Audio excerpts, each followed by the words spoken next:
تو اس کو پانے کے لیے بہت ضروری ہے کہ ہم محمد صلی اللہ علیہ وسلم کی سیرت کے مطابق، آپ کی سنت کے مطابق اپنی زندگی ڈھال لیں۔ انشاءاللہ اس کے بعد آپ کو جیسا کہ معلوم ہے، اور یہ میرے خیال ہے کہ فلائر بھی آپ تک پہنچا ہوگا، یہ تجلیات نبوت کے نام سے انشاءاللہ اس کا ایک کورس یہاں کروایا جائے گا، تو یہ سیرت کا کورس ہوگا۔ ابن قیم رحمہ اللہ کہتے ہیں جب بندے کی دونوں جہانوں میں خوش نصیبی نبی صلی اللہ علیہ وسلم کی سیرت سے مربوط ہے، جڑی ہوئی ہے، تو ہر وہ شخص جو اپنی خیر خواہی چاہتا ہے، اپنا فائدہ چاہتا ہے، جو اپنے نفس کی خیر اور خوش نصیبی چاہتا ہے، اس پر واجب ہے کہ وہ نبی صلی اللہ علیہ وسلم کی سیرت، طریقے اور آپ کی شان کو جانے، جس سے وہ جاہلوں کی صف سے نکل جائے گا۔ اگر آپ نبی صلی اللہ علیہ وسلم کی سیرت اور سنت کو نہیں جانتے تو پھر آپ کچھ نہیں جانتے، آپ بہت بڑی خیر سے محروم ہیں۔ تو اس لیے ہم میں سے ہر ایک کو چاہیے کہ وہ باقاعدہ اس کا علم حاصل کرے۔ صحابہ کرام جو تھے وہ نبی صلی اللہ علیہ وسلم کی سیرت کو اپنے بچوں کو اسی طرح سکھاتے تھے جیسے نماز کا سبق سکھاتے ہیں، کیونکہ ان کو پتا تھا کہ جس چراغ سے، سراجم منیرہ سے ہم نے روشنی حاصل کی ہے، ہمارے بچے بھی اس سے روشنی حاصل کریں، ہمارے بچے بھی اندھیرے میں نہ رہیں۔ تو اس لیے ہم میں سے ہر ایک کو سیرت کے بارے میں ضرور جاننا چاہیے، سنت کے بارے میں ضرور جاننا چاہیے، حدیث کے بارے میں ضرور جاننا چاہیے۔ اور خوش قسمت ہے وہ لوگ کہ جن کو اس علم کا شوق ہے اور اس علم سے محبت ہے اور وہ اس کو سیکھنے کی کوشش کرتے ہیں۔ اور پھر وہ کہتے ہیں، امام ابن قیم ایک بہت بڑے امام ہیں، کہتے ہیں کہ جو شخص سیرت کو پڑھے گا، جانے گا، وہ آپ صلی اللہ علیہ وسلم کا پیروکار، آپ کے گروہ اور آپ کے لشکر کی گنتی میں شمار ہو جائے گا، یعنی وہ آپ کے فالوورز میں سے ایک فالوور بن جائے گا۔ جیسے اب دنیا میں جو لوگ بڑے بڑے مشہور ہو جاتے ہیں، لوگ ان کے فین بن جاتے ہیں، کچھ تو صرف فین نہیں رہتے، ایئر کنڈیشن بھی بن جاتے ہیں، صرف اپنی ذات کی حد تک نہیں، دوسروں کو بھی وہ اپنے ایسے ڈریس پہنتے ہیں، ویسے ہی جوتے، ویسے ہی سٹائل، بولنے کا، دیکھنے کا، یعنی بہت کچھ وہ کاپی کرنے لگتے ہیں۔ ان کے سٹیکرز لے کے، یاد ہے مجھے چھوٹے ہوتے تھے ہم، تو بچے جو تھے وہ اپنے کاپیز پر اور اپنے اسکول کی نوٹ بکس کے اوپر اپنے پسندیدہ کھلاڑیوں اور ایکٹروں کی تصویریں لگاتے تھے، اور جب سٹیکر نہیں ہوتے تھے، میں نے اس سے پہلے کا زمانہ بھی دیکھا ہوا، تو لوگ اخباروں سے کاٹ کاٹ کے تصویریں، شاید آپ نے بھی، وہ آپ میں سے کچھ لوگوں نے دور دیکھا، اخباروں میں سے تصویریں کاٹ کاٹ کے اور اپنی کاپیز کے اوپر گوند سے لگاتے تھے، اور جب گوند بھی نہیں ہوتی تھی تو گھر میں لیوی بنتی تھی۔ کسی نے دیکھی ہوئی لیوی؟ ماشاءاللہ، آپ لوگ جانتے ہیں، میدے کے ساتھ پانی میں پکا کے تو گھر میں لیوی بنا کے تو وہ اس سے چپکاتے تھے۔ مجھے اچھی طرح یاد ہے کہ میں اس وقت بہت چھوٹی تھی، تو ذوالفقار علی بھٹو اس وقت وہ تھے وزیر خارجہ تھے شاید، تو ان کے اکثر بیان آتے تھے اور اخبار میں طرح طرح کی تصویریں آتی تھی۔ پتہ نہیں مجھے کیا کریز ہوا، تو میں نے وہ کاٹ کاٹ کے لگانی شروع کرتے، کچھ پتہ نہیں، کچھ خبر نہیں کون ہے کیا ہے، لیکن وہ جیسے ہر کوئی باتیں کر رہا ہوتا ہے تو انسان، بچے بھی انسپائر ہو جاتے ہیں اور پھر وہ وہی کچھ کرنے لگ جاتے ہیں۔ تو بہرحال ہر انسان کے دل میں یہ ایک کمزوری ہے، ایک خواہش ہوتی ہے کہ وہ کسی کو پسند کرے اور پھر اس کی طرح کے کام بھی کرے یا اس کو چاہے۔ یہ کسی کو چاہنے کی جو خواہش ہے نا، یہ اللہ نے ہمارے دل کے اندر رکھ دی ہے۔ تو جب انسان اللہ سے محبت کرنے لگتا ہے تو جب جا کے یہ چاہت کچھ سکون آتا ہے، اور یا اللہ کے رسول صلی اللہ علیہ وسلم سے محبت، اس سے نیچے جتنی چیزوں کو ہم چاہتے ہیں نا، چاہے مال ہے یا اولاد ہے یا ہسبینڈ ہے یا دوست ہیں یا کوئی فرینڈز ہیں یا کوئی بھی ہے، تو آپ دیکھیں گے کہ ان کی چاہت غم دیتی ہے، ان کی چاہت غم دیتی ہے۔ بچوں کی طرف سے کبھی آپ کو غم ہوا؟ کہیں کس دن نہیں ہوا۔ وہ کہیں جاتے ہیں تو غم لگ جاتا ہے، وہ بات نہیں سنتے تو غم لگ جاتا ہے، وہ اپنی فیوچر کو نہیں دیکھتے تو غم لگ یعنی سب سے زیادہ مجھے لگتا ہے ہماری زندگی میں یہی غم ہے۔ ٹھیک ہے، اچھی بات ہے، ان کی تربیت کرنی چاہیے، ان کے لیے فکر مند ہونا چاہیے، لیکن اللہ تعالیٰ فرماتے ہیں وَمَا أَمْوَالُكُمْ وَلَا أَوْلَادُكُمْ بِالَّتِي تُقَرِّبُنَا إِلَى اللَّهِ عِنْدَنَا زُلْفَىٰ، کہ یہ تمہارے مال اور اولاد نہیں جو تمہیں اللہ کے قریب کریں گے۔ ان کی اپنی زندگی میں ایک جگہ ہے، لیکن اس کے بعد وہ ایک انڈیپینڈنٹ انڈیویجولز ہیں جن کی اپنی بھی زندگی ہے، ہمیں ان کو سپیس دینی چاہیے، ہمیں ان کو ان کی مرضی کے مطابق بھی، اگر وہ اللہ کی حدود کے اندر ہے تو جینے دینا چاہیے، ہر وقت پیچھے نہیں پڑنا چاہیے ان کے۔ بہرحال اگر کوئی اللہ کے رسول صلی اللہ علیہ وسلم کی پیروی کرتا ہے تو آپ کے لشکر میں شامل ہو جائے گا، اور اس بارے میں لوگ کچھ ان چیزوں میں سے بہت قلیل حاصل کرنے والے ہیں، کچھ بہت زیادہ حاصل کرنے والے ہیں، اور کچھ اس سے محروم ہیں۔ یعنی 3 طرح کے لوگ ہیں، کچھ سیرت سے بہت کچھ جانتے ہیں، کچھ درمیانہ جانتے ہیں، کچھ بھی نہیں جانتے۔ ہم سوچیں ہم کس کیٹیگری میں ہیں۔ اگر میں آپ سے پوچھوں کہ رسول اللہ صلی اللہ علیہ وسلم کی گھریلو زندگی کیا تھی، تو اپنے آپ سے سوال کیجئے کہ کتنی باتیں آپ کو معلوم ہیں، اور ابھی میں انشاءاللہ کچھ جھلکیاں آپ کو دکھاؤں گی، تو آپ دیکھتے جائیں کہ کیا یہ باتیں مجھے معلوم ہیں؟ ہاں الحمدللہ سنی ہوئی ہیں۔ کیا میں اس کے مطابق عمل بھی کرتی ہوں؟ کیا میں بھی ایسی ہوں؟ کیا ایسا کرنا چاہیے؟ اگر نہیں تو مجھے ایسا کرنے کی نیت کر لینی چاہیے، ارادہ کرنا چاہیے، اور مجھے بھی اپنی زندگی کو بہتر بنانا ہے۔ وہ کہتے ہیں امام ابن قیم، بس فضل اور مہربانی اللہ کے ہاتھ میں ہے، اپنے بندوں میں سے جس کو چاہتا ہے عطا کر دیتا ہے، اور وہ بڑے فضل والا ہے۔ یعنی یہ علم کیا ہے؟ اللہ کی مہربانی ہے، اللہ کا فضل ہے، جس کو چاہتا ہے عطا کرتا ہے۔ تو ہمیں اللہ تعالیٰ کا فضل مانگتے رہنا چاہیے۔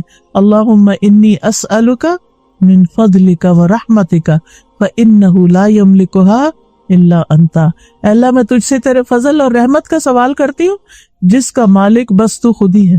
یہ فضل بھی تیرے ہاتھ میں ہے، اور یہ رحمت بھی تیرے پاس ہے، جس کو تو چاہے دے سکتا ہے۔ تو اللہ تعالیٰ ہم سب کو عطا کر دے، اور اس علم کا ایک بڑا حصہ ہمیں عطا کرے، اور ہماری زندگیاں اس کے مطابق ڈھل کے دنیا میں بھی خیر پائیں اور آخرت میں بھی کامیابی۔ نبی صلی اللہ علیہ وسلم کی جو زندگی تھی وہ ایک اعتدال والی زندگی تھی، بہت بیلنسڈ تھی، جس میں عبادت بھی تھی، جس میں آپ کی ازدواجی زندگی بھی تھی، شادی بھی تھی، جس میں تعلیم بھی تھی، جس میں دشمنوں کے ساتھ جو معاملہ کرتے تھے وہ بھی تھا، جس میں ایک وقت میں تجارت بھی تھی، چاہے وہ یعنی شروع کے دور تھا، آپ لوگوں کے معاملات کے فیصلے بھی کرتے تھے، ان کے جھگڑے بھی نپٹاتے تھے، مسلمز کے ساتھ بھی آپ کا تعلق تھا، نان مسلمز کے ساتھ بھی تھا، اہل کتاب کے ساتھ تھا۔ تو یعنی کہ آپ کی زندگی کے مختلف رخ ہمیں نظر آتے ہیں۔ نبی صلی اللہ علیہ وسلم نے ایک موقع پر جب لوگوں نے کہا کہ ہم ہمیشہ روزہ رکھیں گے، افطار نہیں کریں گے، شادی نہیں کریں گے، اور ہم ساری رات نماز پڑھیں گے، سوئیں گے نہیں، تو آپ نے فرمایا کہ سن لو، اللہ کی قسم میں تم سب میں اللہ سے زیادہ ڈرنے والا ہوں اور زیادہ پرہیزگار ہوں۔ میں روزے رکھتا بھی ہوں اور افطار بھی کرتا ہوں، نفلی روزوں کی بات ہے، نماز پڑھتا ہوں رات کو اور سوتا بھی ہوں، میں نکاح بھی کرتا ہوں، یعنی میں نے شادی بھی کی ہے۔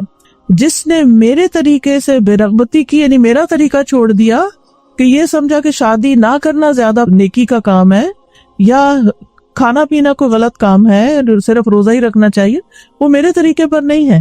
تو آپ کا طریقہ کیا ہے؟ ایک بیلنسڈ لائف ہے، جس میں اللہ کا حق بھی ہے، بندوں کا حق بھی ہے، نفس کا حق بھی ہے، کیونکہ نفس کے بھی کچھ تقاضے ہوتے ہیں، اس دل کے بھی کچھ تقاضے ہوتے ہیں۔ تو نبی صلی اللہ علیہ وسلم نے ان ساری چیزوں کو ریگولیٹ کیا ہے۔ سب سے پہلے آپ کی گھریلو زندگی میں آپ کے رول کو ایز اے ہسبینڈ میں تھوڑا سا ڈسکرائب کروں گی، اگرچہ وہ ڈائریکٹ خواتین سے متعلق نہیں ہے، لیکن آپ کے بچے بھی ہیں، آپ کے بیٹے بھی ہیں، آپ کے ہسبینڈ بھی ہیں، تو ہو سکتا ہے کہ آپ ان تک ہی خیر لے جانے کا باعث بنے، اور انڈائریکٹلی ہمیں بھی اس سے سیکھنا ہے۔ بحیثیت ہسبینڈ میں نے کیوں شروع کیا؟ کیونکہ گھر کس سے بنتا ہے؟ گھر کب بنتا ہے؟ شادی سے۔ شادی ہوتی ہے دو لوگوں کے بیچ میں، ہسبینڈ اینڈ وائف کے بیچ میں، دو مل کے گھر بناتے ہیں۔ تو اس میں گھر اینٹوں کے ساتھ اور لکڑیوں کے ساتھ ہی نہیں بنتا، بلکہ گھر کس کے ساتھ بنتا ہے؟ انسانوں کے ساتھ، گھر والوں کے ساتھ۔ جب گھر والے ہی اس میں نہ ہوں تو وہ گھر کیا گھر ہے؟ اور اگر گھر والوں سے ہمارے ریلیشن ٹھیک نہیں تو ہم کس گھر میں رہتے ہیں، کہاں رہتے ہیں؟ تو اس لیے یہ ٹاپک بہت اہم ہے، اور اسی وجہ سے میں نے چنا کہ ہم اپنی گھریلو زندگیوں کا جائزہ لیں، کیونکہ ویسٹ میں رہتے ہوئے یہ چیزیں بہت دیکھنے میں آ رہی ہیں کہ ہماری بچیوں کے اندر خاص طور پر اب گھر بنانے کا شوق نہیں رہا، انڈیپینڈنٹ لائف کا شوق ہے کہ ہم پڑھیں، جاب کریں، اپنی مرضی سے اپنے الگ اپارٹمنٹ میں رہیں، ہمیں کوئی پوچھنے والا نہ ہو، ہمیں کوئی کچھ کہنے والا نہ ہو، اور بچوں کی مصیبت تو ہم اپنے سر پہ لے ہی نہیں سکتے۔ ایسے تو نہیں نا زندگی گزرتی، یہ کوئی نیکی تو نہیں ہے نا؟ کیا واقعی یہ نیکی ہے؟ یعنی ہم اتنی اپنی مرضی کی لائف گزارنے کو سمجھے ہم بڑے کامیاب ہیں، اور پھر اگر ہم کسی دنیاوی اعتبار سے کسی بہت بڑے CEO بن گئے ہیں، کچھ بن گئے ہیں، اور ہم سمجھے کہ ہم نے زندگی میں بڑی اچیومنٹ کی ہے، اور اس کے مقابلے میں دوسری بہن نے شادی کی، بچے پیدا کیے، ان کو پالا، ان کو CEO بنا دیا، وہ کہتے ہیں اس نے کیا کیا؟ اس نے شاید اپنے اوپر ظلم کیا۔ نہیں، ظلم نہیں کیا، اس نے جو کچھ کیا ہے نا، جو دنیا میں ایک نسل کو تیار کیا ہے، یا پھر یہ ہے کہ اللہ تعالیٰ کے بتائے ہوئے فطری طریقے کے مطابق اس نے زندگی بسر کی ہے، اس نے اپنی دنیا بھی بنا لی اور آخرت بھی بنا لی۔ اور آپ اپنی صرف دنیا ہی بناتے جا رہے ہیں، یہ کب تک؟ صرف اس وقت تک جب تک آپ دنیا میں، یا جب تک آپ جوان ہیں۔ یہ سب جوانی کی مستی ہے، جب اس وقت جوانی ختم ہو جائے گی پھر آپ کو سہارے کی ضرورت پڑے گی۔ اور اگر جوانی میں آپ نے ریلیشنز نہیں بنائے نا، تو بڑھاپے میں ریلیشنز نہیں بنتے ہوتے۔ میاں بیوی کے بیچ میں بھی اگر جوانی میں انڈرسٹینڈنگ ڈیولپ، شروع میں ٹیزنگ پیریڈ ہوتا ہے، انڈرسٹینڈنگ ڈیولپ ہو جائے تو لیٹر لائف میں جب بچے پیدا ہونے کے بعد بڑے کر کے وہ اپنے اڑ جاتے ہیں کہیں، تو پھر دونوں ایک دوسرے کا سہارا بنتے ہیں اور دونوں کو ایک دوسرے کی ضرورت ہوتی ہے۔ اسی لیے اللہ تعالیٰ نے اس رشتے کو مودت اور رحمت کا رشتہ کہا ہے کہ اس میں ابتدا میں محبت ہوتی ہے اور پھر آگے جا کے پھر رحمت، ایک دوسرے کا خیال رکھتے ہیں۔ ذرا سا سر درد ہو جائے، ذرا سا شوگر ہائی ہو جائے، ذرا سا بلڈ پریشر ہائی ہو جائے، تو سارے کام چھوڑ چھاڑ کے پاس بیٹھ جاتے ہیں کہ آپ ٹھیک تو ہیں نا، آپ ٹھیک تو ہیں۔ اور یہی چیز ایک محبت پیدا کرتی ہے نا آپس میں، کہ ایک دوسرے کی کیئر کرنا۔ تو بہرحال رسول اللہ صلی اللہ علیہ وسلم اپنے گھر والوں کے لیے سب سے زیادہ بہترین تھے۔ نبی صلی اللہ علیہ وسلم نے فرمایا، سنن ابن ماجہ کی روایت ہے، تم میں سب سے بہتر وہ ہے جو اپنے گھر والوں کے لیے بہتر ہو۔ یہ سب سے اچھے انسان کا کرائیٹیریا بتایا جا رہا ہے۔ یہ نہیں کہا جو ساری رات نماز پڑھتا ہو اور جو سارا دن روزہ رکھتا ہو وہ سب سے بہترین ہے تم میں، یہ نہیں کہا۔ اپنے فرائض ادا کرنے کے بعد سب سے بہترین وہ ہے جو اپنے گھر والوں کے لیے اچھا ہو، اور تم سب کی نسبت، یعنی تم سب سے زیادہ میں اپنے گھر والوں کے لیے بہتر ہوں۔ آج ہم میں سے کون ہے جو یہ کہے کہ میں اپنے گھر والوں کے لیے سب سے بہتر ہوں، سب سے اچھا سلوک میں اپنے گھر والوں سے کرتا ہوں؟ ہم اکثر یہ دیکھنے میں آئے، لوگ اپنے فرینڈس کے ساتھ اتنا ہنسی مذاق کریں گے، اتنے خوش ہوں گے، ان کو کھلائیں گے، پلائیں گے، ان کو کھانے پہ لے جائیں گے، کافی پہ لے جائیں گے، ادھر لے جائیں گے، ادھر لے جائیں گے، جو یہ گھر آئیں گے لڑائی شروع کر دیں گے۔ ساری خوشیاں وہاں بانٹ کے گھر میں خالی داخل ہوئے، اور پھر بیوی سے یا جو بھی بہن بھائی جس کے ساتھ بھی رہتے ہیں ان کے ساتھ موڈ آف کر کے بیٹھ گئے۔ یہ کیوں؟ چھوٹی سی بات پکڑ لی، یہ کیوں نہیں ہوا، وہ کیوں نہیں ہوا۔ اللہ کی نظر میں آپ کون ہیں پھر؟ سب سے بہتر۔ اللہ کی نظر میں آپ بہتر ہیں کہ آپ باہر بھی اچھا کر کے آئے، لیکن گھر آ کے آپ اس سے بھی اچھے بن گئے۔ یہ کرائیٹیریا رکھیں۔ آپ اپنی ورک پلیس پہ ہیں، آپ اپنے کالج میں ہیں، اسکول میں ہیں، کہیں اور پہ ہیں، وہاں آپ لوگوں سے اچھا معاملہ کرتے ہیں، سب آپ کو بہت پسند کرتے ہیں کہ آپ بڑے اچھے اخلاق کے انسان ہیں، لیکن جو ہی گھر میں انٹر ہو تو آپ کی امی کہ میرا بچہ تو سب سے زیادہ میرا فرما بردار ہے۔ ابو عبداللہ الجدلی کہتے ہیں، میں نے عائشہ رضی اللہ تعالی عنہا سے کہا کہ رسول اللہ صلی اللہ علیہ وسلم کا اپنے گھر والوں کے ساتھ کیسا اخلاق تھا۔ لوگ گھر والوں سے پوچھتے ہیں نا کہ یہ باہر تو اتنے اچھے ہوتے ہیں، اندر کیسے ہیں؟ انہوں نے بتایا کہ وہ تمام لوگوں میں سب سے زیادہ اچھے اخلاق والے ہیں۔ آپ کوئی بیہودہ کام یا فحش گفتگو نہیں کرتے تھے، یعنی کوئی گالی گلوچ نہیں، کوئی لڑائی جھگڑا نہیں، نہ ہی بازاروں میں شور کرنے والے تھے، نہ برائی کا بدلہ برائی سے دیتے تھے، بلکہ معاف کر دیتے اور درگزر کرتے تھے۔ یہ آپ کا گھر والوں کے ساتھ رویہ تھا۔ عمر بن عاص کہتے ہیں، میں نے آپ سے پوچھا آپ کو سب سے زیادہ محبت کس سے ہے؟ یعنی نبی صلی اللہ علیہ وسلم سے یہ سوال کیا گیا۔ فرمایا عائشہ سے۔ میں نے کہا مردوں میں سے؟ کہا اس کے والد سے۔ آج کوئی ہے جو یہ کہے کہ مجھے سب سے زیادہ محبت اپنی بیوی سے ہے؟ اگر ہو بھی تو نہیں کہیں گے، کیونکہ اس کو کیا سمجھتے ہیں وہ؟ مردانگی کے خلاف۔ اب بیوی کو بھی نہیں بتاتے کہ مجھے تم سے محبت ہے، وہ بیچاری ساری زندگی یہ دو بول سننے کو ترستی رہتی ہے۔ کیوں نہیں بتاتے؟ پھر یہ ساتھ چڑھ جائے گی، پھر یہ اپنے مطالبے لے کے آ جائے گی، یہ محبت کو ایکسپلائٹ کرے گی۔ اس ڈر سے بھی نہیں بتاتے چاہے محبت اندر ہو بھی۔ یہ ضروری نہیں ایک شخص آیا آپ کے پاس کہنے لگا مجھے فلاں سے محبت، آپ نے فرمایا تم نے اس کو بتایا؟ کہا نہیں۔ کہا جاؤ بتاؤ اس کو، کیونکہ جس سے محبت ہوتی ہے نا اس سے ہماری ایکسپیکٹیشنز ہوتی ہیں کہ یہ بھی ہم سے محبت کرے، اور اگر ہم بتاتے ہی نہیں ہیں کہ آپ مجھے اچھے لگتے ہیں تو وہ بھی جواب میں آپ کو نہیں کبھی بھی بتائیں گے کہ آپ بھی ان کو اچھے لگتے ہیں، تو پھر شیطان بدگمانیاں ڈالنا شروع کر دے گا۔ پھر اسی طرح حضرت عائشہ کہتی ہیں کہ میں نے نبی صلی اللہ علیہ وسلم کی ازواج میں سے کسی پر رشک نہیں کیا سوائے حضرت خدیجہ کے، اور میں نے خدیجہ کو نہیں پایا نہیں، انہوں نے حضرت خدیجہ کو نہیں دیکھا تھا، وہ تو مکہ میں ہی فوت ہو گئی تھی، کہ رسول اللہ صلی اللہ علیہ وسلم جب بکری ذبح کرتے تھے تو آپ فرماتے تھے اس کا گوشت خدیجہ کی سہیلیوں کو بھیج دو۔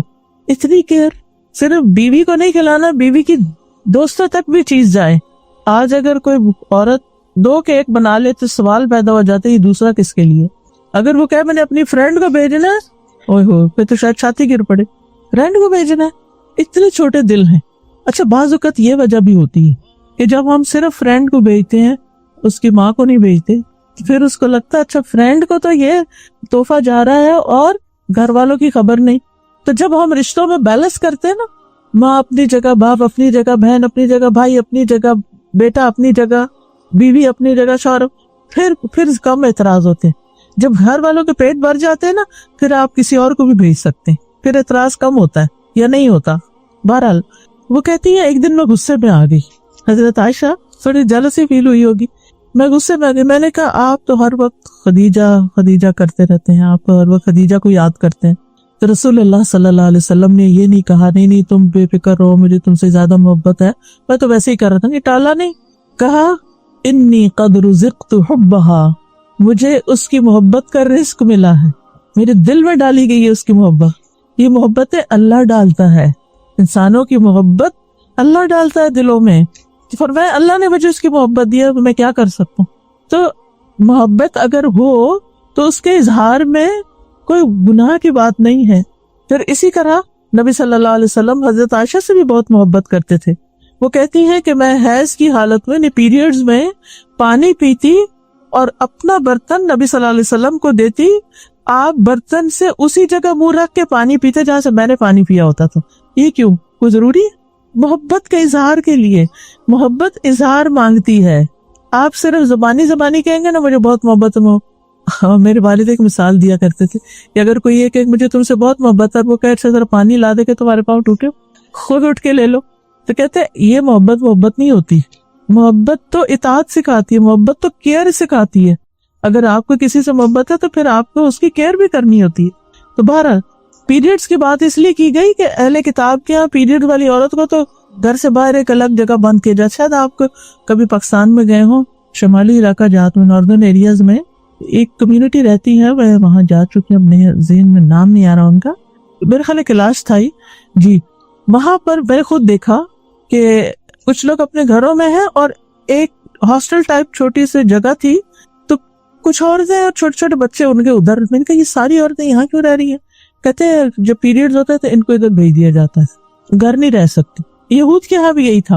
نبی صلی اللہ علیہ وسلم نے خاص طور پر اپنے عمل سے کر کے دکھایا کہ عورت ناپاک نہیں ہو جاتی، یعنی ٹھیک ہے نماز نہیں اس نے پڑھنی اس لیے ہم کہتے ہیں ناپاک ہے، لیکن فزیکلی نہ اس کا لعاب دہن ناپاک ہے، نہ اس کا پسینہ۔ ہمارے ہاں بھی اتنی غلط فہمیاں ہے کہ اگر پیریڈز میں کوئی کپڑا پہن لو بس بھائی اب تو دوبارہ اس میں نماز نہیں ہو سکتی۔ نہیں، ایسا کچھ نہیں ہے۔ اگر کوئی اسپاٹ لگ گیا اس پہ، بس اتنی جگہ آپ دھو لو اچھی طرح 3 دفعہ مل کے، تاکہ اس کی نجاست ساری نکل جائے، دوبارہ اسی کپڑے میں نماز ہو سکتی۔ بعض لوگ شادی کے کپڑے پہن کے اگر پیریڈز میں پہن لیں تو نماز ہی نہیں پڑھتے، وہ کہتے نہیں یہ اصل میں ناپاک کپڑے پہنے، بھی کہاں سے ناپاک ہو کے؟ لا علمی ہے نا، لا علمی میں فرائض چھوڑ دیتے ہیں، ایسا کچھ بھی نہیں ہے۔ تو بہرحال نبی صلی اللہ علیہ وسلم اسی جگہ سے گوشت کھاتے تھے جس جگہ سے حضرت عائشہ نے کھایا تھا۔ اچھا اس میں ایک اور مسئلہ بھی نکلتا ہے، وہ یہ کہ بیوی بھی پہلے کھا سکتی ہے اور پی سکتی ہے۔ یہ کوئی ایسی بات نہیں ہے کہ اگر کٹھے کھانا کھا رہے ہیں اور بیوی نے پہلے گلاس اٹھا لیا تو شامت آ جائے، یہ تو شوہر کا حق ہے کہ پہلے وہ پیے، ایسا کچھ نہیں ہے۔ ٹھیک ہے وہ پینا چاہتا ہے وہ پی لے، آپ پینا چاہتی ہیں آپ پی سکتی ہیں، یہ محبت کی بات ہے۔ جب محبت ہوتی ہے نا تو وہ گلے شلے کو نہیں ہوتے، پھر بندے کو کمپلینٹس نہیں ہوتی، پھر انسان خوش ہوتا ہے، سیکریفائس کر کے دوسرے کو پہلے دے کے خوش ہوتا۔ آپ کو اپنے بچے سے محبت ہوتی ہے نا تو کیا کرتے ہیں؟ پہلے اس کو کھلاتے ہیں۔ یعنی میں نے ماں کو دیکھا، میری اپنی بیٹی، اس کا چھوٹا بچہ ہے، تھوڑا سا اس کی طبیعت کی خرابی چل رہی، تو ہم سب کھانا کھا رہے ہوتے اکٹھے، 1 ویک ہم اکٹھے کھانا کھاتے ہیں، تو کھانا کھا رہے تھے، وہ اس کو لے کے کھڑی ہوتی ہے، کبھی اس کو کھلا رہی ہوتی، کبھی کچھ۔ میرا دل اپنے بچے میں پڑا ہوتا، اس کا اپنے بچے میں پڑا ہوتا، میں ہر سڑی بس ہی کھانا نہیں کھا رہی، اور وہ یہ مسلسل کر رہی ہوتی کہ اس بچے کو سیٹل ڈاؤن کری۔ یہ ماں ہوتی ہے نا، ہر ماں کے اندر ایسے جذبات ہوتے ہیں۔ کیوں؟ کیونکہ بچے سے محبت ہوتی ہے نا، وہ جیسے نبی صلی اللہ علیہ وسلم کی غیر موجودگی میں حضرت عائشہ کے پاس ایک عورت آئی، اس کے ساتھ 2 یتیم بچیاں تھیں. تو حضرت عائشہ سے اس نے کہا کہ میں بھوکی ہوں، مجھے کچھ چاہیے. تو حضرت عائشہ نے گھر میں دیکھا تو شاید ایک کھجور تھی. اس نے کیا کیا کہ کھجور کے 2 حصے کیے، ایک ایک بچی کو دیے، ایک اور خود بھوکی رہی. یہ ماں ہوتی ہے، خود بھوکی رہتی ہے، بچے کو کھلاتی ہے. جو چیز خود پسند ہوتی ہے وہ بچے کو دے کے زیادہ خوش ہوتی ہے اپنے خود کھانے سے اور خود لینے سے. اس کو ماں کہتے ہیں. تو محبت کا عملی اظہار ہمارے عمل سے ہوتا ہے. نبی صلی اللہ علیہ وسلم سے بھی محبت کا اظہار ہمیں اپنے عمل سے کرنا ہے. پھر اسی طرح بیوی کے ساتھ وقت جو اچھا گزرے اس اچھے وقت کی بھی تعریف کرنی چاہیے. حضرت عائشہ کہتی ہیں کہ نبی صلی اللہ علیہ وسلم حضرت خدیجہ کا جب بھی تذکرہ کرتے تھے تو ان کی بہت تعریف کرتے تھے. وہ فوت ہو چکی تھی تو بہت تعریف کرتے. ایک دن مجھے غیرت آئی. میں نے کہا آپ اتنی زیادہ ایک سرخ مسوڑوں والی عورت، اتنی بوڑھی تھی تو ان کے دانت گر گئے تھے، تو ان کا ذکر کرتے رہتے ہیں جس کے بدلے میں اللہ نے آپ کو اس سے بہتر بیویاں دی ہیں.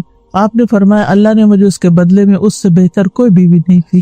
یہ سنسیریٹی ہوتی ہے نا. وہ فوت ہو چکی ہیں، وہ سامنے نہیں ہے، مگر آپ پھر بھی ان کی محبت کا ذکر کریں. کیوں محبت اتنی کرتے تھے؟ آپ نے فرمایا وہ مجھ پر اس وقت ایمان لائی جب لوگ کفر کر رہے تھے، میری اس وقت تصدیق کی جب لوگ میری تکذیب کے مجھے جھٹلا رہے تھے، اپنے مال سے میری ہمدردی اس وقت کی جب لوگوں نے مجھے اس سے دور رکھا، اور اللہ عز و جل نے مجھے اس سے اولاد عطا فرمائی جبکہ میری دوسری بیویوں سے میری اولاد نہیں ہوئی. تو آپ نے محبت کی ساری وجوہات بھی بتا دی. اور یہ ایک بڑی اہم بات ہے کہ بچے کی جو پیدائش ہوتی ہے وہ میاں بیوی کے بانڈنگ کو اور اسٹرانگ کر دیتی. اس کا بھی ہم خواتین کو خیال رکھنا چاہیے. بعض اوقات ہم یہ سوچتے ہیں جب ینگ ہوتے ہیں، میں بھی سوچتی تھی ایسے کہ بچہ اگر پیدا ہو گیا نا پھر ہماری آپس کی محبت جو ہے نا وہ کم ہو جائے گی، کیونکہ پھر وہ بچہ بیچ میں آ جائے گا، وہ انٹرفیئرنس کرے گا. لیکن میں نے دیکھا کہ ایسا نہیں ہوتا، بلکہ بچے کی وجہ سے ہسبینڈ وائف کا ریلیشن شپ اور ان دونوں کے بیچ میں کامن چیز آ جاتی ہے. دونوں مل کے ایک چیز کی فکر کر رہے ہوتے ہیں، کیئر کر رہے ہوتے ہیں. پھر اسی طرح نبی صلی اللہ علیہ وسلم جب کوئی خوشی کا موقع ہوتا تو ازواج کو بھی شریک کرتے.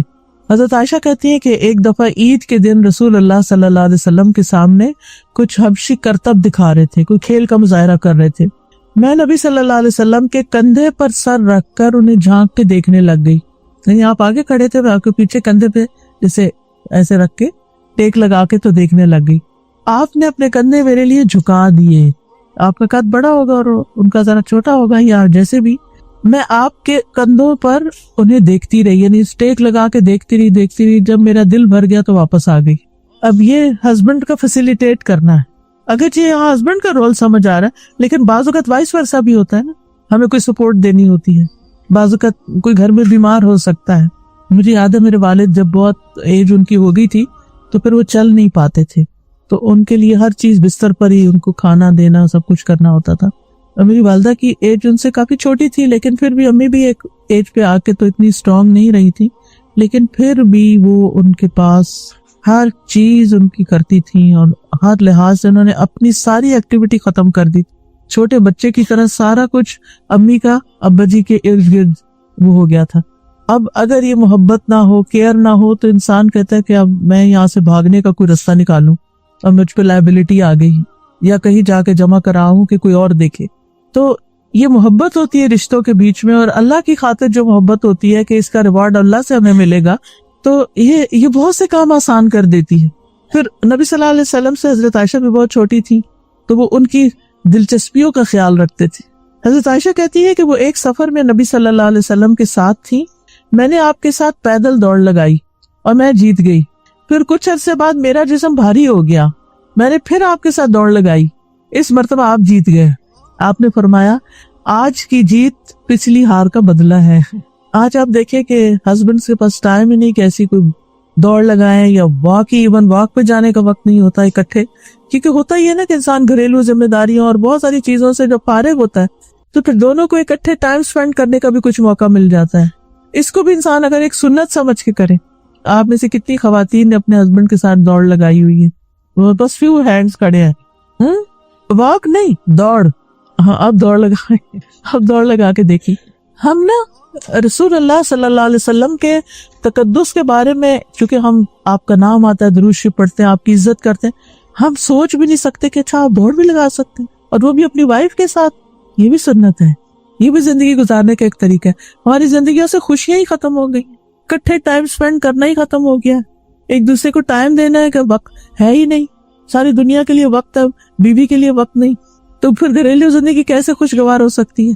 تو گھر والوں کا حق ہوتا ہے انہیں ٹائم دینا ہوتا ہے. پھر اسی طرح تحفہ دینا. شریح کہتے ہیں میں نے حضرت عائشہ سے صحرا اور بیابان میں زندگی گزارنے کے بارے میں پوچھا تو انہوں نے کہا کہ رسول اللہ صلی اللہ علیہ وسلم ٹیلوں پر جایا کرتے تھے، یعنی دور نکل کے جاتے تھے. آپ نے ایک بار صحرا میں جانے کا، ڈیزرٹ میں جانے کا ارادہ کیا تو میرے پاس صدقے کے اونٹوں میں سے ایک اونٹ بھیجا جس پر سواری نہیں ہوئی تھی، اور مجھ سے فرمایا عائشہ اس کے ساتھ نرمی کرنا، کیونکہ جس چیز میں بھی نرمی ہوتی ہے وہ اس سے عمدہ اور خوبصورت بنا دیتی ہے، اور جس چیز سے بھی نرمی چھین لی جائے وہ اس کو ابدار کر دیتی ہے. یعنی نبی صلی اللہ علیہ وسلم نے حضرت عائشہ کو تحفہ دیا کس چیز کا؟ اس وقت کی کار کا، اونٹ کا. اونٹ سواری کے لیے ہوتا ہے نا، ٹھیک ہے. تو آج آپ دیکھیں الحمدللہ بہت سے ہسبینڈ اپنی وائف کو جب وہ ٹیسٹ پاس کر لیتی ہیں ڈرائیونگ مشکل سے تو پھر تحفے میں گاڑی دیتے ہیں. تو یہ بھی ایک کیا ہے؟ سنت ہے، ثواب کا کام ہے. اور ایسے تحفے دے کے جتانے نہیں چاہیے. اور کیا کروں تمہارے لیے، گاڑی بھی تمہیں لے دی، اب تو خود جاؤ خود کرو. نہیں، تحفہ دے کے کبھی کسی کو احساس نہ دلائیں گے میں نے تمہیں تحفہ دیا، بلکہ شکر کریں اس نے قبول کیا ہے. خوشی اس کی ہوتی ہے نا، کوئی قبول کر لیتا ہے. پھر اسی طرح آپ گھر والوں کے آرام کا بھی خیال رکھتے تھے. حضرت عائشہ فرماتی ہیں کہ میرے پاس نبی صلی اللہ علیہ وسلم میری باری کی رات میں تھے. آپ نے کروٹ لی اور اپنی چادر اوڑھ لی اور جوتے اتارے اور ان کو اپنے پاؤں کے پاس رکھ دیا. کہاں سوتے تھے؟ نیچے، ٹھیک ہے. اور اپنی چادر کا کنارہ اپنے بستر پر بچھایا اور لیٹ گئے، اور آپ اتنی ہی دیر ٹھہرے کہ آپ نے گمان کر لیا کہ میں سو چکی ہوں. پھر آپ نے آہستہ سے اپنی چادر اوڑھی، آہستہ سے جوتا پہنا، آہستہ سے دروازہ کھولا، باہر نکلا، آہستہ سے دروازہ بند کیا. اتنی دفعہ آہستہ لفظ آیا، آہستہ آہستہ آہستہ آہستہ. ہم صبح سویرے تہجد پڑھنے کے لیے کیا کریں؟ اتنا زور کا الارم لگائیں گے کہ سارا گھر جاگ اٹھے، کیونکہ ہمیں نہیں جاگ کھلتی تو اس لیے لگانا ہی ہے نا.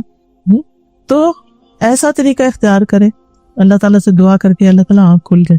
اور پھر جب بیڈ سے اٹھے تو آرام سے، اگر گھر میں دوسرا واش روم ہے تو بیڈ روم کا واش روم نہیں یوز کریں، چپکے سے باہر نکلیں، چپکے سے. اور اگر کوئی کچن ساتھ ہے یا کوئی اور چیز ساتھ ہے تو دروازہ آرام سے بند کر کے پھر کوئی کام کریں.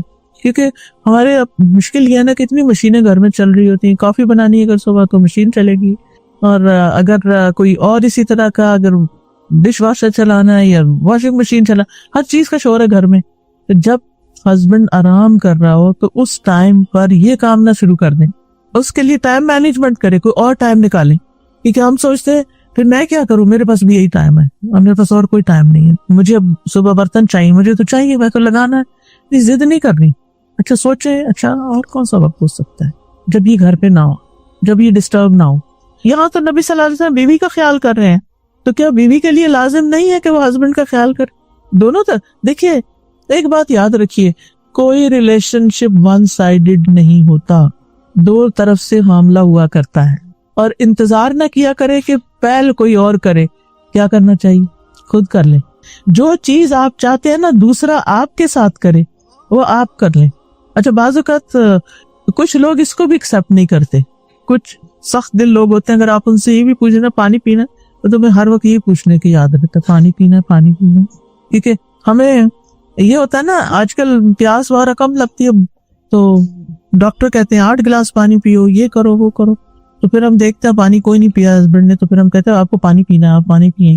وہ اس کو بھی مائنڈ کر جاتے ہیں. پھر تو ایک تو ہم طریقہ سوچا آپ ان سے ہی پوچھ رہے ہیں. اچھا پھر میں کیسے کہوں، آپ مجھے بتا دیں، میں ویسے ہی آپ کی خدمت سے حاضر ہو جاؤں گی، لیکن آپ کو یاد دہانی. میں بعض اوقات کہتی مجھے اچھا تو نہیں لگ رہا، لیکن وہ ڈاکٹر نے کہا تھا نا یہ کرنا ہے، تو پھر کچھ نہیں کہتے، ٹھیک ہے ہاں تم صحیح کہہ رہی. پھر کبھی کہتا ہے اچھا تم نے یاد کرا دینا تھا نا، تمہیں کہہ دینا تھا نا. نہیں اس وقت جب کوئی کھا رہا ہو نا اس وقت نہیں کہتے کہ میٹھا نہیں کھانا کیونکہ شوگر آئی ہو جائے، کیونکہ وہ کسی کے منہ سے نوالا چھینتا ہے نا، وہ بڑا تکلیف دہ ہوتا ہے. ایسی چیزوں سے بھی بچنا چاہیے. سامنے نہ رکھیں، یہ بہت اچھی ٹپ ہے، سامنے نہ رکھیں، خود سامنے بیٹھ کے نہ کھائیں. یعنی کچھ چیزیں پہ سیکریفائس ساتھ چلنے کے لیے کرنی پڑتی ہے نا، تب ریلیشن شپ اچھے ہوتے ہیں. بہت سی خواتین شکایت کرتی ہے وہ ہمارے ہسبینڈ تو نماز پڑھنے کو بھی مائنڈ کرتے ہیں، ان کو تو میری نماز بھی اچھی نہیں لگتی، یہ نہیں بتاتی کیوں نہیں اچھی لگتی، مسئلہ کیا ہے۔ کئی خواتین کیا کرتی ہیں، ادھر سے ہسبینڈ کے آنے کا وقت انہیں جلدی سے نماز شروع کر دی، ان کے آنے سے پہلے پڑھ لوں اور آنے پر بھی ختم نہیں کرتی، نہ سلام نہ ویلکم نہ کچھ، تو پھر نتیجہ کیا نکلتا ہے، وہ چپ کر کے پھر دیکھیں گے ہاں نماز پڑھ رہے ہیں، پھر نماز پڑھ رہے ہیں، پھر نماز پڑھ رہے ہیں۔ ہاں اگر آپ کو پتا ہے کہ اس وقت وہ نہیں تو جو مرضی کرے، لیکن بعض اوقات اچانک بھی ایسے ہو جاتا ہے، آپ کو نہیں پتا تھا اس وقت کوئی آئے گا، آپ شروع کر دیتے ہیں، لیکن اپنی طرف سے کوشش کریں کہ ایسی چیزیں کم ہوں۔ اور اسی طرح بعض اوقات ہم کو ذکر کر رہے ہوتے ہیں، کوئی وظیفہ کر رہے ہوتے ہیں، اتنے میں آ جاتے ہیں وہ فجر پڑھ کے سلام کرتے ہیں، ہم کہتے ہیں چپ، اسمائل تو دے دیں، کم از کم چپ کرا رہے اسمائل ہی دے دیں، اسمائل دے کے پھر اس کے بعد روک لے وظیفہ تھوڑا سا، اس سے کچھ فرق نہیں پڑتا۔ یہ جو پابندیاں لگا دیتا ہے نا، بغیر بولے اتنی دفعہ پڑھے 1000 دفعہ، وہ بڑی مشکل کر دیتا ہے۔ ایسا دین میں کچھ بھی نہیں ہے، کہیں نبی صلی اللہ علیہ وسلم نے اس طرح کی پابندیاں نہیں لگائیں کہ 1000 دفعہ بغیر بولے پڑھیں گے، وہ ضرور انسان۔ اچھا تو کچھ لوگ اور ایکسٹریم پہ چلے جاتے ہیں، وہ اعتکاف بیٹھتے ہیں، لکھ کے چابی کہاں رکھی ہے وہ لکھ کر دیں گے، بولیں گے نہیں، تو نیچرل رہیں، نیچرل۔ اچھا پھر اسی طرح ایک دفعہ سفر کے موقع پر آپ صلی اللہ علیہ وسلم اپنی ازواج کے پاس تشریف لائے، اونٹ ہانکنے والا اونٹوں کو تیز تیز چلا رہا تھا، بڑی ریش ڈرائیونگ کر رہا تھا، اس کا نام انجشا تھا۔ آپ نے فرمایا انجشا تیری خرابی ہو، اونٹوں کو آہستہ چلاؤ، نازک آبگینے سوار ہیں، کرسٹلز ہیں، ڈیلیکیٹ کرسٹلز ہیں، تم اتنی دھکے لگا لگا کے اونٹوں کو بھگا رہے ہو، اوپر آپ کو پتا نہیں اونٹ کی پھر اگر اونٹ بھاگے تو پھر اوپر بیٹھنے والے کا حال کیا ہوگا، اس کا انجر پنجر ڈھیلا پڑ جائے گا، ہے؟ تو آپ نے اس کا بھی خیال رکھا کہ دیکھو ان کو تکلیف نہ پہنچے، یہ کیئر ہے نا۔ پھر اسی طرح حضرت انس کہتے ہیں میں نے دیکھا کہ رسول اللہ صلی اللہ علیہ وسلم حضرت صفیہ کی وجہ سے اپنے پیچھے اونٹ کی کوہان کے ارد گرد اپنی عبا سے پردہ کیے ہوئے تھے، یعنی کور کیے ہوئے تھے ان کو۔ جب وہ سواری پہ سوار ہوتی آپ اپنے اونٹ کے پاس بیٹھ جاتے، اپنا گھٹنا کھڑا رکھتے، حضرت صفیہ اپنا پاؤں آپ کے گھٹنے پہ رکھ کر یعنی سیڑھی بنا کر اوپر بیٹھتی تھی۔ سبحان اللہ، یعنی اور یہ کوئی عام انسان نہیں ہے، یہ اللہ کے رسول ہیں جن پر اللہ تعالیٰ درود بھیجتے ہیں، ان کی تعریف کرتے ہیں ملائے اعلیٰ میں، جن پر فرشتے درود بھیجتے ہیں، جن پر درود بھیجنا ہمارے لیے لازم کر دیا گیا ہے۔ یہ اللہ کے رسول ہیں صلی اللہ علیہ وسلم، یہ اپنی بیوی کو سوار کرنے کے لیے اپنا گھٹنا آگے کر رہے ہیں کہ اس پہ پاؤں رکھ کے چڑھ جاؤ، آسانی دینے کے لیے۔ اور آپ کو پتا ہے حضرت صفیہ کون ہے؟ پتا ہے نا؟ کتنے لوگوں کو پتا ہے؟ یہودی کی بیٹی تھی جو آپ کا بہت دشمن تھا، لیکن یہ مسلمان ہو گئی، جنگ میں پکڑی ہوئی آئی تھی نا، پھر ان کو آزادی ملی، پھر نبی صلی اللہ علیہ وسلم نے ان سے نکاح کیا۔ ورنہ آپ سوچتے اس عورت کا باپ تو ایسا ویسا تھا، جیسے افسوس کے ساتھ کہنا پڑتا ہے بعض مردوں کی نیچر ہوتی ہے کہ بیوی کو ماں باپ کے تانے دیتے رہتے ہیں مرد، سمجھ نہیں آتی کیوں، ان کا کیا قصور ہے، ان کو بھی بیچ میں لگید لیتے ہیں، انہوں نے پیدا کر کے پال کے جوان کر کے آپ کو دیا ہے تحفہ اور آپ اس کی یہ قدر کر رہے ہیں، کتنی ناشکری کی بات ہے۔ پھر اسی طرح بیوی کی مشکلات میں آپ ساتھ دیتے تھے۔ حضرت عائشہ کہتی ہیں کہ ہم رسول اللہ صلی اللہ علیہ وسلم کے ساتھ کسی سفر میں تھے، جب ہم مقام بیدا یا ذات الجیش پر پہنچے تو میرا ہار کھو گیا۔ رسول اللہ صلی اللہ علیہ وسلم ہار کی تلاش میں وہیں ٹھہر گئے، لوگ بھی آپ کے ساتھ ٹھہرے، پورے لشکر کو روک دیا۔ اگر آپ 2-4 فیملیز مل کے جا رہے ہیں اور آپ کی کوئی چیز کھو جائے اور آپ سب کو روک دیں تو پھر کیا ہوگا؟ اور کیا ہوا؟ وہاں پانی نہیں تھا، لوگوں کی نماز جا رہی تھی۔ حضرت ابوبکر کو لوگ کہہ رہے تھے دیکھیں آپ کی بیٹی نے کیا کیا، ان کو غصہ آیا، وہ آئے حضرت عائشہ کے خیمے میں، نبی صلی اللہ علیہ وسلم حضرت عائشہ کی گود میں سر رکھ کے سو رہے تھے، تو حضرت ابوبکر نے حضرت عائشہ کو سائڈ پہ زور سے ایسے کیا، تمہاری وجہ سے یہ سب ہو رہا ہے، باپ تھے۔ لیکن نبی صلی اللہ علیہ وسلم نے ایک بات بھی نہیں کی حضرت عائشہ کو کہ تمہیں ہار پہن کے آنے کی کیا ضرورت تھی، اور وہ بھی ایک روایت میں آتا انہوں نے کسی سے ادھارا لیا تھا۔ کوئی بات نہیں، کبھی کبھی جیسے شادی ہوتی ہے تو سارا زیور، اب تو اتنا مہنگا ہو گیا سونا، اتنے بڑے بڑے ہار تو نہیں بنائے جا سکتے، اب تو آرٹیفیشل بھی ہوتا ہے، لیکن اگر بہن کا پہن لیا، اس کا مجھے یاد ہے کہ میری شادی پہ جو ٹیکا تھا پتہ نہیں کیا تھا، وہ پتہ نہیں کتنے لوگوں نے شادی پہ پہنا، 2-4 منٹ کی بات ہوتی ہے، اس وقت دلہن کو سجانا ہوتا ہے، بعد میں کس نے پہنا، کوئی گھر میں ٹیکا پہن کے پھرتا ہے، مطلب کوئی ایسا زیور تو نہیں ہے کہ جو گھر میں پہننے والا ہو۔ بہرحال اب ہوا کیا، جب سواریاں اٹھی غار نیچے سے نکل آئے، تو اتنے میں تیمم کی آیتیں نازل ہو گئیں، پانی نہیں تیمم کر لو۔ تو ایک صحابی ہیں اسید شاید ان کا نام ہے، تو وہ کہتے ہیں کہ اے آل ابی بکر، یہ آپ کی پہلی برکت نہیں تھی، یعنی اس سے پہلے بھی آپ کی وجہ سے ہم پہ بڑی خیر نازل ہوئی ہے۔ تو اس مشکل کے اندر سے خیر نکلے، آسانی نکل آئی۔ لیکن ایسے مواقع پر کام ڈاؤن رہنا، لیٹ گو کرنا اور سو جانا حیرت کی بات ہے نا۔ ہم سو سکتے ہیں ایسی جگہ؟ وہی یعنی نبی صلی اللہ علیہ وسلم کو آپ دیکھیں کہ اتنے ریلیکسڈ ہیں، اتنے کام ڈاؤن اور اتنے کام ہیں۔ ہم چھوٹی چھوٹی باتوں پر اتنی بڑی ٹینشن سر پہ سوار کر لیتے ہیں کہ ہم ریلیکس کرنا ہی بھول جاتے، اپنے آپ کو ہی تکلیف دے رہے ہوتے ہیں۔ کیا ٹینشن لینے سے مسئلہ جلدی حل ہوتا ہے؟ کتنے لوگوں کا مسئلہ ٹینشن لینے سے حل ہوتا ہے؟ کسی کا بھی نہیں۔ جس وقت آپ کو ٹینشن چڑھنے لگے یا جس وقت آپ کو پریشانی بہت ستانے لگے تو آپ اپنے آپ کو کہا کریں کام ڈاؤن، کام ڈاؤن، آرام آرام آرام، ہو جائے گا، کچھ نہیں ہوتا، ہو جائے گا، ہو جائے گا۔ جلدی مچانے سے کچھ نہیں ہونے لگا، آرام سکون سے ریلیکس ہو جاؤ، ریلیکس ہو جاؤ، جیسے کسی کو کہتے ہیں ایسے اپنے آپ کو کہا کریں۔ تو اس سے آپ دیکھیں کہ جب آپ ریلیکس ہوگے نا تو آپ زیادہ بہتر فیصلے کر سکیں گے۔ جب ہم جلدی غصہ بچاتے ہیں، نہ چیز ملتی، سامنے پڑی ہوتی نظر نہیں آتی، کیونکہ ہم غصے میں ہوتے ہیں نا، ہمارا دماغ کہیں اور ہوتا ہے، تو وہی چیز لیٹ ہو جاتی، ڈیلے ہو جاتی۔ پھر اسی طرح یہ ہے کہ بیوی کو ناراض ہونے کی بھی گنجائش دینا، کہ اگر اس کو کسی وقت موڈ آف ہو گیا تو کوئی بات نہیں، اٹس اوکے۔ حضرت عائشہ کہتی ہیں کہ رسول اللہ صلی اللہ علیہ وسلم نے مجھ سے فرمایا، جب تم مجھ سے راضی ہوتی ہو تب بھی مجھے پتہ چل جاتا ہے، اور جب ناراض ہوتی ہو تب بھی مجھے پتہ چل جاتا ہے۔ میں نے کہا آپ کو کیسے پتہ چلتا ہے؟ آپ نے فرمایا جب تم مجھ سے راضی ہوتی ہو تو مجھ سے یوں بات کرتی ہو، محمد کے رب کی قسم صلی اللہ علیہ وسلم، اور جب ناراض ہوتی ہو تو کہتی ہو ابراہیم کے رب کی قسم۔ میں نے کہا اللہ کے رسول صلی اللہ علیہ وسلم، واللہ میں آپ کا صرف نام ہی چھوڑتی ہوں، میں محبت نہیں چھوڑتی، صرف آپ کا نام چھوڑ دیتی تاکہ آپ کو پتہ چلے کہ میں ناراض۔ پھر اسی طرح اگر آپس میں کوئی بھی بات ہوتی تھی تو بیوی کے والدین کو شکایت نہیں لگاتے تھے۔ حضرت عمر کہتے ہیں ایک دن میں کچھ سوچ رہا تھا کہ میری بیوی نے مجھ سے کہا بہتر ہے اگر تم اس معاملے کو فلاں فلاں طرح کر لو، یعنی یہ کام آپ ایسے کریں، ایسے نہیں ایسے کر لیں۔ جیسے ہم گھر میں ہر وقت کوئی نہ کوئی مشورہ دیتے رہتے ہیں نا، جیسے بس مل کے باربیکیو کر رہے ہیں، ہم چین سے تھوڑی بیٹھیں گے، ہم آ جائیں گے، ہم کہیں گے یہ آپ کیا کر رہے ہیں، ایسے نہیں ایسے رکھیں۔ اچھا جب اس طرح ہوتا ہے تو پھر آگے کیا ہوتا ہے، ری ایکشن کیا ہوتا ہے؟ اچھا پھر خود کر لو، یا کچھ بھی ہو سکتا ہے یا موڈ آف ہے۔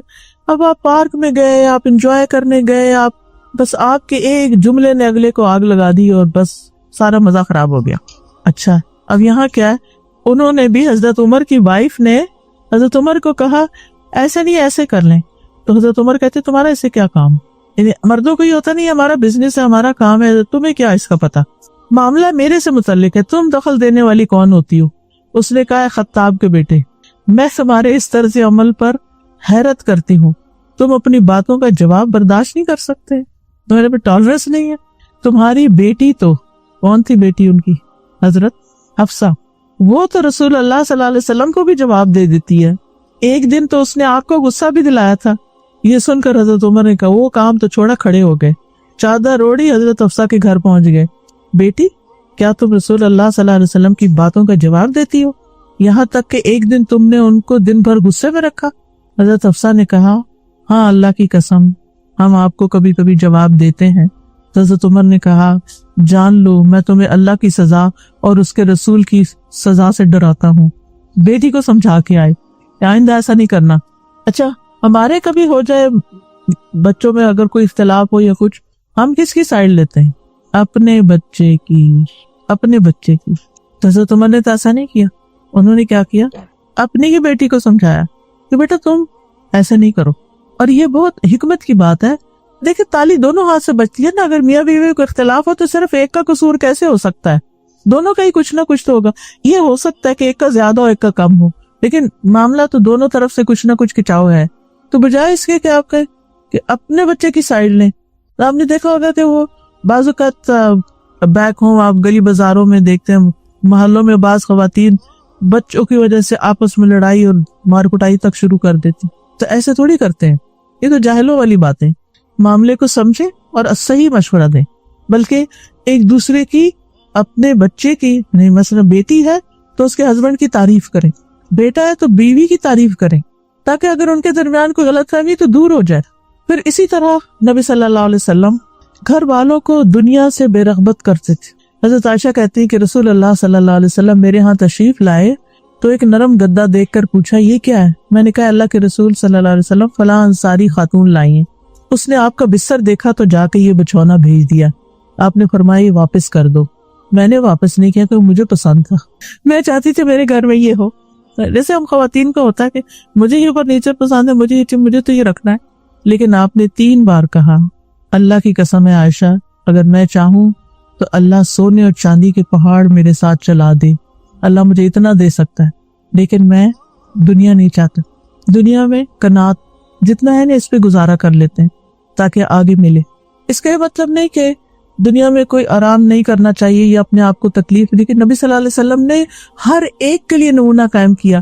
اگر آپ بہت آرام دہ بستروں پر سوتے تو غریب لوگ کہتے ہم کیسے آپ کو فالو کریں, آپ تو اتنی عیش و عشرت میں رہتے تھے. تو کس طرح نبی صلی اللہ علیہ وسلم نے ان کے لیے بھی ایک مثال قائم کی اور باقی تو سب کے لیے ہے ہی. اچھا, ہم گھر والوں سے اپنی محبت کیا سمجھتے ہیں کہ دنیا جہان کی عیش و عشرت ان کے لیے لا کے رکھ دیں ان کے قدموں. بچوں سے محبت کا اظہار کیسے کرتے ہیں؟ ان کی پسند کے جوتے, ان کی پسند کے کپڑے, چاہے چیزیں گھر میں بھری پڑی ہیں وہ پھر کہیں گے پھر لے آئیں گے. پھر ہم زیادہ دینے کو محبت سمجھتے ہیں اور محبت کی وجہ سے ہی دیتے ہیں. لیکن نبی صلی اللہ علیہ وسلم نے ایک سٹینڈرڈ معیار قائم کیا, بس یہاں تک. پھر اسی طرح کھانے پینے میں قناعت کی عادت. پھر اسی طرح گھر میں اگر کوئی غیر شرعی چیز ہوتی اس کا نوٹس لیتے, مشکل میں اپنے سے زیادہ ان کی فکر کرتے. حضرت صفیہ ایک دفعہ گر گئیں اور نبی صلی اللہ علیہ وسلم بھی گرے تھے اس وقت, تو صحابی آئے, انہوں نے آپ کو اٹھانے چاہا, آپ نے کہا نہیں مجھے چھوڑو, صفیہ کی فکر کرو, خاتون کی خبر لو. پھر اگر گھر والوں میں سے کوئی بیمار ہو جاتا آپ اس پہ باقاعدہ دم کرتے تھے, عیادت کرتے, دم کرتے, گھر کا ماحول خوشگوار رکھتے تھے. اتنے سارے واقعات ہیں لیکن افسوس کہ ٹائم پورا ہو چکا, اس سے آگے جا نہیں سکتے. آپ کو یہی کہوں گی کہ ان سبجیکٹس کو میں نے پڑھایا ہوا بھی ہے, اور یہ جو کتاب ہے نا تجلیات نبوت, یہ بھی میں نے پڑھائی ہے. اگر اس کا آپ انشاءاللہ کورس کریں گی تو آپ کو بہت ساری زندگی گزارنے کی ٹپس ملے گی, اور نبی صلی اللہ علیہ وسلم کی سنت کی پیروی. ابھی تو صرف ایک رول آپ کو بتایا تھا. یہ کتاب ہے تجلیات نبوت, اس کو میں نے بہت ڈیٹیل سے پڑھایا ہوا ہے روزمرہ زندگی سے ریلیٹ کرتے ہوئے. ٹھیک ہے, تو آپ بھی انشاءاللہ تعالی کوشش کیجئے کہ اس کورس میں حصہ لے کے باقاعدہ سبق یاد کریں, لکھیں, پڑھیں, کیونکہ اس سے چیزیں یاد ہوتی ہیں اور عمل کے وقت پھر عمل ہو جاتا ہے.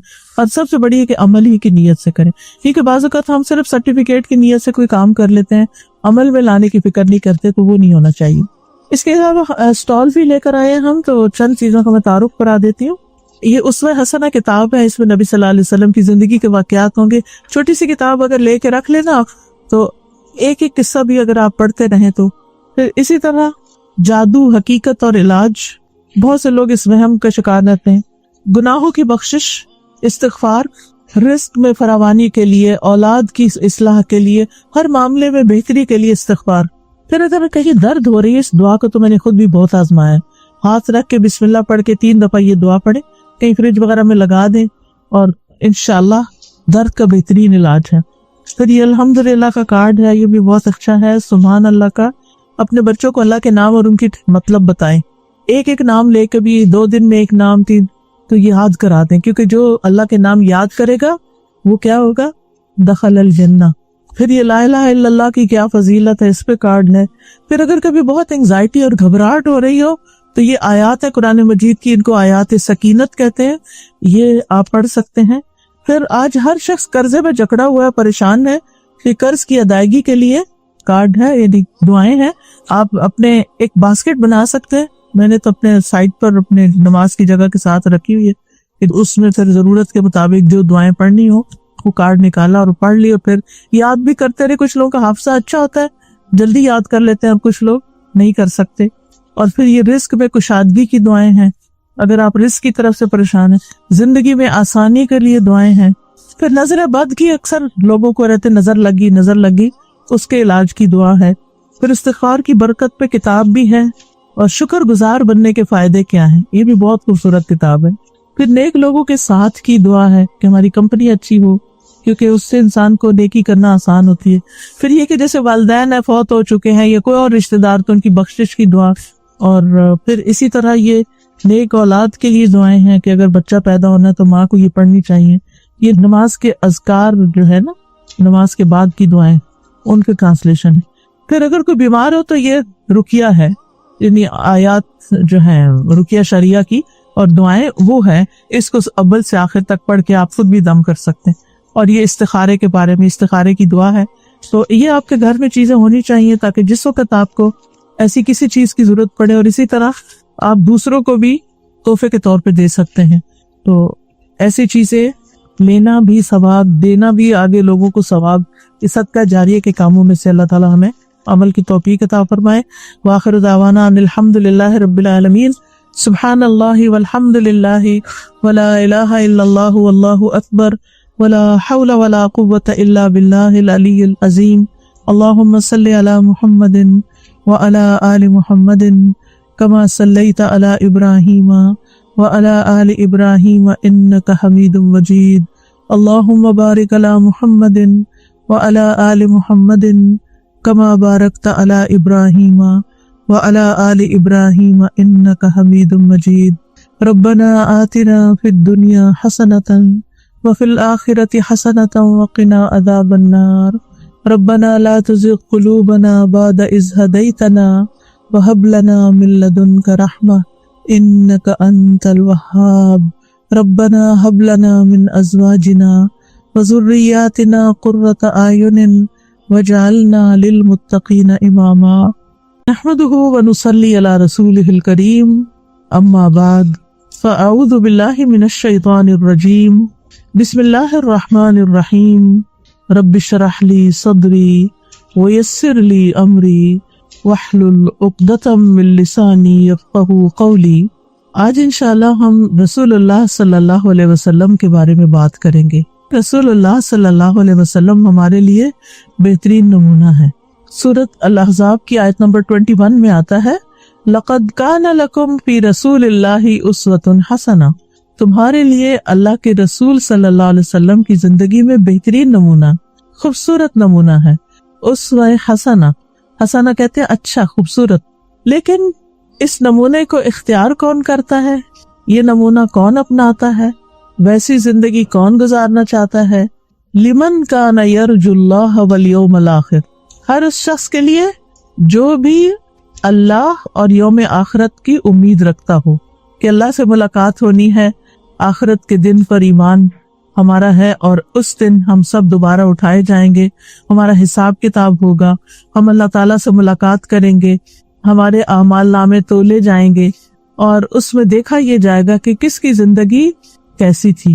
تو آج ہمارے پاس وقت ہے کہ ہم اپنی زندگیوں کو رسول اللہ صلی اللہ علیہ وسلم کی سنت کے مطابق ڈھال لیں، کیونکہ وہ ہمارے لیے کرائٹیرین ہے، ہمارے لیے ایک نمونہ ہے کہ اس کے مطابق تم نے بننا ہے۔ آپ جانتے ہیں کہ اللہ کے رسول صلی اللہ علیہ وسلم اللہ تعالیٰ کے محبوب ہیں۔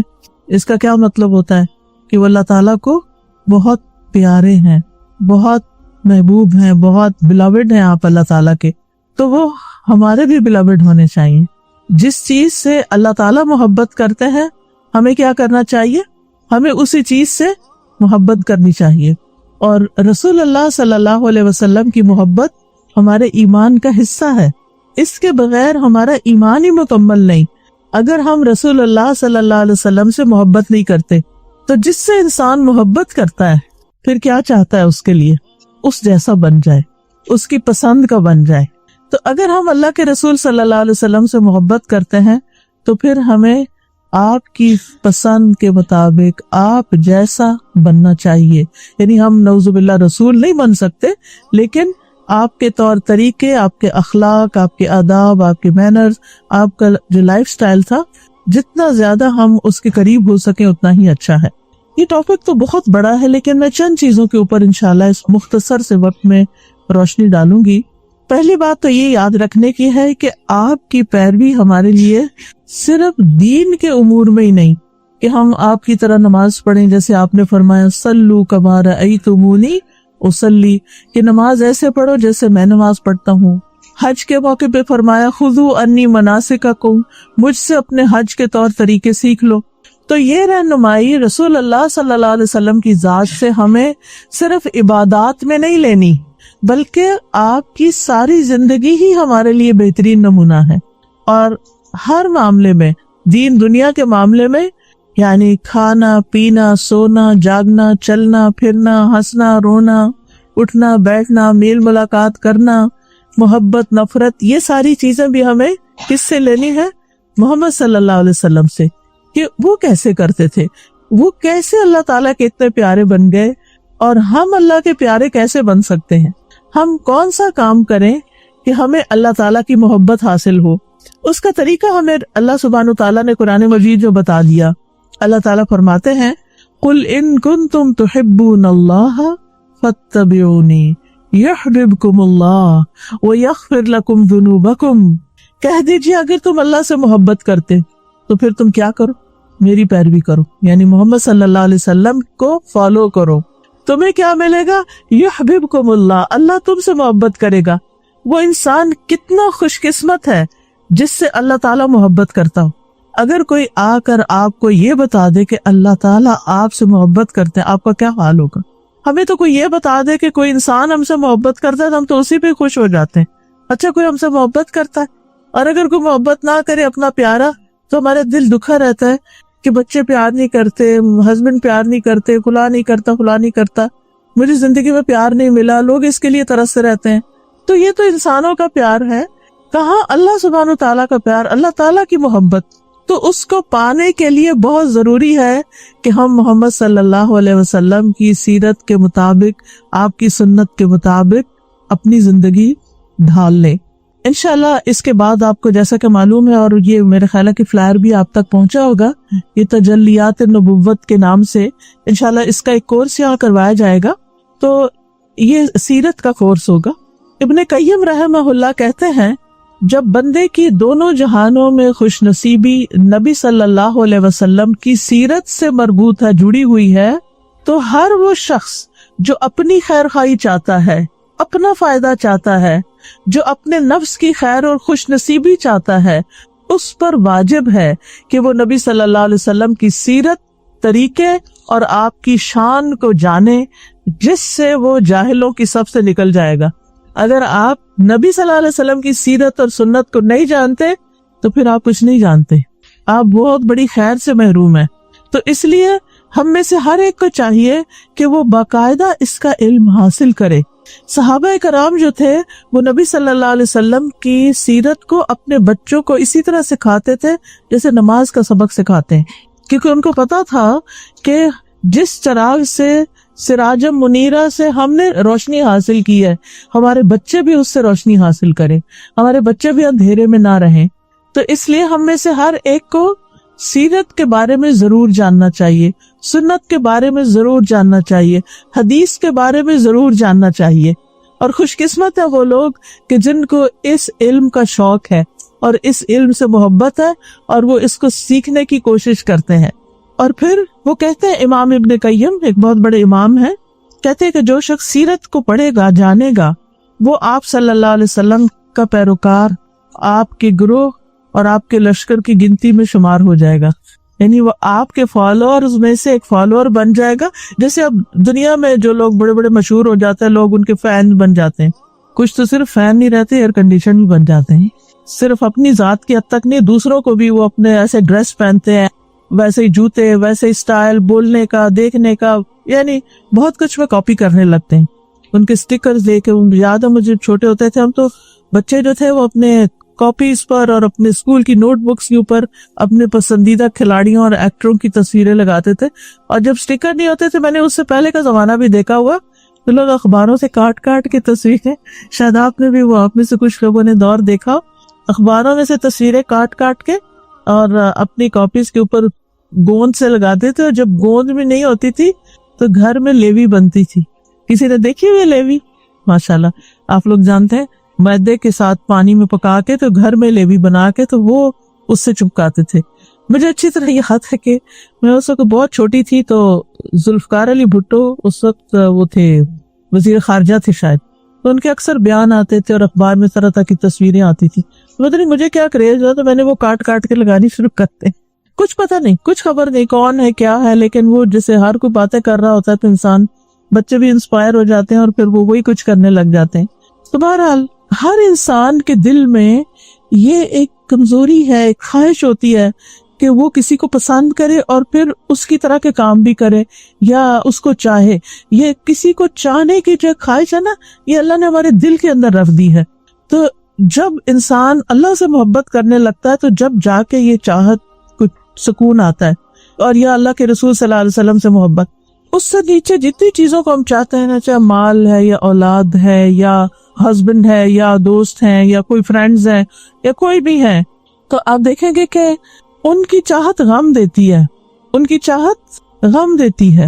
بچوں کی طرف سے کبھی آپ کو غم ہوا؟ کہیں کس دن نہیں ہوا. وہ کہیں جاتے ہیں تو غم لگ جاتا ہے، وہ بات نہیں سنتے تو غم لگ جاتا ہے، وہ اپنی فیوچر کو نہیں دیکھتے تو غم لگ یعنی سب سے زیادہ مجھے لگتا ہے ہماری زندگی میں یہی غم ہے. ٹھیک ہے، اچھی بات ہے، ان کی تربیت کرنی چاہیے، ان کے لیے فکر مند ہونا چاہیے، لیکن اللہ تعالیٰ فرماتے ہیں وَمَا أَمْوَالُكُمْ وَلَا أَوْلَادُكُمْ بِالَّتِي تُقَرِّبُنَا إِلَى اللَّهِ عِنْدَنَا زُلْفَىٰ، کہ یہ تمہارے مال اور اولاد نہیں جو تمہیں اللہ کے قریب کریں گے. ان کی اپنی زندگی میں ایک جگہ ہے، لیکن اس کے بعد وہ ایک انڈیپینڈنٹ انڈیویجولز ہیں جن کی اپنی بھی زندگی ہے. ہمیں ان کو سپیس دینی چاہیے، ہمیں ان کو ان کی مرضی کے مطابق بھی، اگر وہ اللہ کی حدود کے اندر ہے تو جینے دینا چاہیے. ہر وقت پیچھے نہیں پڑنا چاہیے ان کے. بہرحال اگر کوئی اللہ کے رسول صلی اللہ علیہ وسلم کی پیروی کرتا ہے تو آپ کے لشکر میں شامل ہو جائے گا. اور اس بارے میں لوگ کچھ ان چیزوں میں سے بہت قلیل حاصل کرنے والے ہیں، کچھ بہت زیادہ حاصل کرنے والے ہیں، اور کچھ اس سے محروم ہیں. یعنی 3 طرح کے لوگ ہیں. کچھ سیرت سے بہت کچھ جانتے ہیں، کچھ درمیانہ جانتے ہیں، کچھ بھی نہیں جانتے. ہم سوچیں ہم کس کیٹیگری میں ہیں.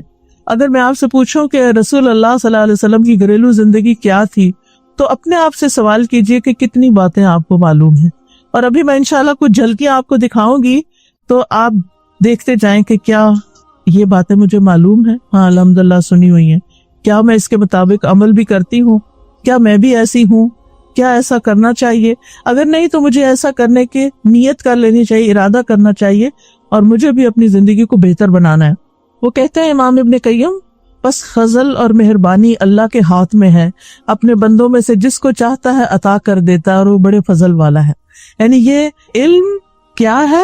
اللہ کی مہربانی ہے، اللہ کا فضل ہے، جس کو چاہتا ہے عطا کرتا ہے. تو ہمیں اللہ تعالیٰ کا فضل مانگتے رہنا چاہیے. اللہم انی اسألک من فضلک ورحمتک فإنہ لا یملکھا الا انت. اے اللہ میں تجھ سے تیرے فضل اور رحمت کا سوال کرتی ہوں جس کا مالک بس تو خود ہی ہے. یہ فضل بھی تیرے ہاتھ میں ہے اور یہ رحمت بھی تیرے پاس ہے، جس کو تو چاہے دے سکتا ہے. تو اللہ تعالیٰ ہم سب کو عطا کر دے اور اس علم کا ایک بڑا حصہ ہمیں عطا کرے، اور ہماری زندگیاں اس کے مطابق ڈھل کے دنیا میں بھی خیر پائے اور آخرت میں بھی کامیابی. نبی صلی اللہ علیہ وسلم کی جو زندگی تھی وہ ایک اعتدال والی زندگی تھی، بہت بیلنسڈ تھی، جس میں عبادت بھی تھی، جس میں آپ کی ازدواجی زندگی بھی تھی، شادی بھی تھی، جس میں تعلیم بھی تھی، جس میں دشمنوں کے ساتھ جو معاملہ کرتے تھے وہ بھی تھا، جس میں ایک وقت میں تجارت بھی تھی، چاہے وہ یعنی شروع کے دور تھا، آپ لوگوں کے معاملات کے فیصلے بھی کرتے تھے، ان کے جھگڑے بھی نپٹاتے تھے. مسلمز کے ساتھ بھی آپ کا تعلق تھا، نان مسلمز کے ساتھ بھی تھا، اہل کتاب کے ساتھ تھا. تو یعنی کہ آپ کی زندگی کے مختلف رخ ہمیں نظر آتے ہیں. نبی صلی اللہ علیہ وسلم نے ایک موقع پر جب لوگوں نے کہا کہ ہم ہمیشہ روزہ رکھیں گے، افطار نہیں کریں گے، شادی نہیں کریں گے، اور ہم ساری رات نماز پڑھیں گے، سوئیں گے نہیں، تو آپ نے فرمایا کہ سن لو، اللہ کی قسم میں تم سب میں اللہ سے زیادہ ڈرنے والا ہوں اور زیادہ پرہیزگار ہوں. میں روزے رکھتا بھی ہوں اور افطار بھی کرتا ہوں، نفلی روزوں کی بات ہے، نماز پڑھتا ہوں رات کو اور سوتا بھی ہوں، میں نکاح بھی کرتا ہوں، یعنی میں نے شادی بھی کی ہے. جس نے میرے طریقے سے بے رغبتی کی، یعنی میرا طریقہ چھوڑ دیا کہ یہ سمجھا کہ شادی نہ کرنا زیادہ نیکی کا کام ہے یا کھانا پینا کوئی غلط کام ہے، صرف روزہ ہی رکھنا چاہیے، وہ میرے طریقے پر نہیں ہے. تو آپ کا طریقہ کیا ہے؟ ایک بیلنسڈ لائف ہے جس میں اللہ کا حق بھی ہے